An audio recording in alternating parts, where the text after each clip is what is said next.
அன்பு நண்பர்களே, உலகத்தமிழ் உறவுகளே, அனைவருக்கும் வணக்கம்.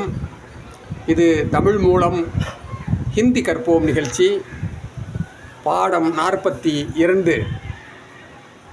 முற்றிலும் இலவசமான இந்த நிகழ்ச்சியை பின்தொடர சப்ஸ்கிரைப் செய்து இணைந்திருங்கள். பாடம் தொடர்கிறது. முற்று பெற்ற இறந்த காலம் முடிஞ்சு போச்சு, ஓவர்.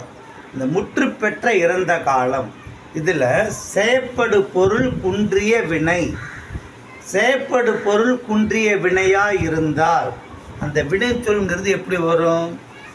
எழுவாயின் எண் மற்றும் பாலுக்கு ஏற்றவாறே அமையும். அதுக்கேற்ற மாதிரி தான் இந்த உதாரணம்லாம் சொல்கிறேன், கொஞ்சம் கவனிங்க. ராமன் வந்திருந்தான், ராம் ஆயா தா, அவ்வளோதான். இதில் வேறு மாதிரி போடுங்க. கிருஷ்ணன் ஆயாத்தா, ரஹீம் ஆயாத்தா, இஃப்தார் ஆயாத்தா, என்ன வேணாலும் போடுங்க. உங்கள் சமாச்சாரம் பேசிக்கு தான். ராமன் வந்திருந்தான், ராம் ஆயாத்தா. இப்போது இது சிங்குலர் ஆகிப்போச்சு. ப்ளூரல்னா மேஸ்குலைன் ப்ளூரல். இங்கே வாங்க. ராமனும் ரஹீமும் வந்திருந்தார்கள். ராம் और ரஹீம் ஆயே தே, ரைட்டுங்களா? இது சிங்குலருங்கிறதுனால ஆயாத்தா, ப்ளூரல்ங்கிறதுனால ஆயே தே, ரைட்டுங்களா? இது ஆண்பால் ஒருமை, ஆண்பால் பன்மை. அது பெண்பால் பன்மை. கவனிங்க, உங்களுக்கு தான் பெண்பால். இது கவனிங்க. ராதா வந்திருந்தாள், எப்படி சொல்லுவீங்க?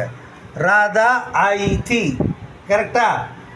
சீதா வந்திருந்தாள், சீதா ஆயி தி, அவ்வளோதான். உங்கள் இஷ்டத்துக்கு அப்படியே சிங்களரில் தெரிஞ்ச பேரெல்லாம் மாலா ஆயி தி, கலா ஆயி தி போட்டுக்குங்க.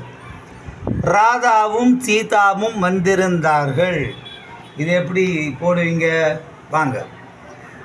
ராதா और சீதா ஆயி தி, ரைட்டுங்களா? இந்த இது ப்ளூரல், ஃபெமினைன் ப்ளூரல், பெண்பால் பன்மை. அதனால் ராதா और சீதா ஆயி தி. அதே மாதிரி இன்னும் 2 பேர் போட்டுங்க. கலா और மாலா ஆயி தி, ஷீலா और லீலா ஆயி தி.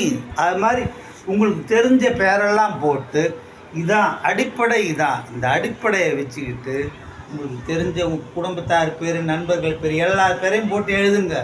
எழுது தான் மனசில் அப்படியே பதியும். புரியுதுங்களா? நம்ம அடுத்து 43வது பாடத்தில் பார்க்குறோம்.